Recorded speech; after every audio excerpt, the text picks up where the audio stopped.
7 times. Here's what happens. He takes the hyssop, because you remember what David said in Psalm 51?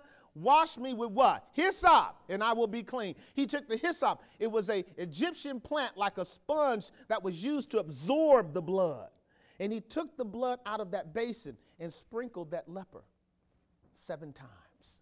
7 times. The number 7 represents perfection. Saints, listen to me. That leper sat there and was taught that by the substitutionary atoning work of Jesus Christ, by means of Christ's death on Calvary's tree, by means of his union with Christ in his death, by virtue of them both going into the judgment, that his leprosy was healed and he was recovered of his leprosy. Do you see that? In other words, this leper wasn't ignorant of his cleansing. Are you ignorant of your cleansing? Do you know that the only reason you and I are saved, if you're saved, is because Christ took your place on Calvary's tree? That when he took your place on Calvary's tree, also you were brought into union with him? Do you see that? This is so very important. We call this, on the one hand, substitution. On the other hand, union. Union. I was brought into union with Jesus Christ so that when he died, I died. You got it? And when he was buried, I was buried. And when he rose again, I rose again to newness of life. Now go with me back to our text so I can wrap this up. This is the reason why Elisha had the servant Naaman to go down to the river Jordan and to dip 7 times, because Elisha was a Jew and he understood the Levitical code, and it was necessary for Naaman, at least in a form, to fulfill all righteousness. And so we move forward. It is quite interesting if you look at the text what happens then. What happens after Naaman is washed and made whole? Listen to what it says. We're told over in verse 13, and he returned to the man of God, he and all his company, and came and stood before him. Do you see that? Now, if you recall last week, what we know is what? Naaman never saw Elisha. Elisha never came out of the house. Elisha stayed in the house. He talked to him through a mediator. Why is he now standing before Elisha? Because he's clean.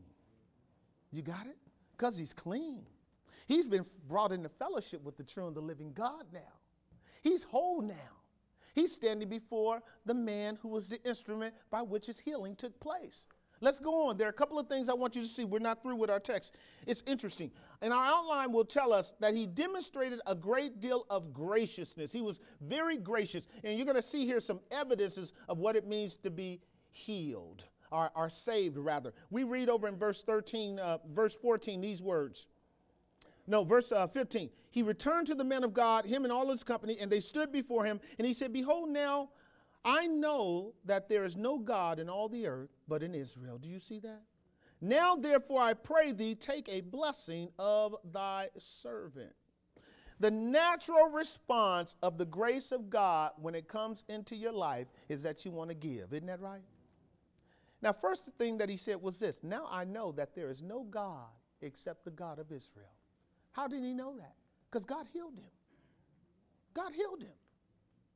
But saints, I want you to understand something. He not only healed him, he saved this man. See, it's one thing to be healed in your body. It's another thing to be healed in your heart. And Elisha said as much. Elisha said, go down to the river and wash, and your leprosy will be recovered. Now watch this. And you will be healed.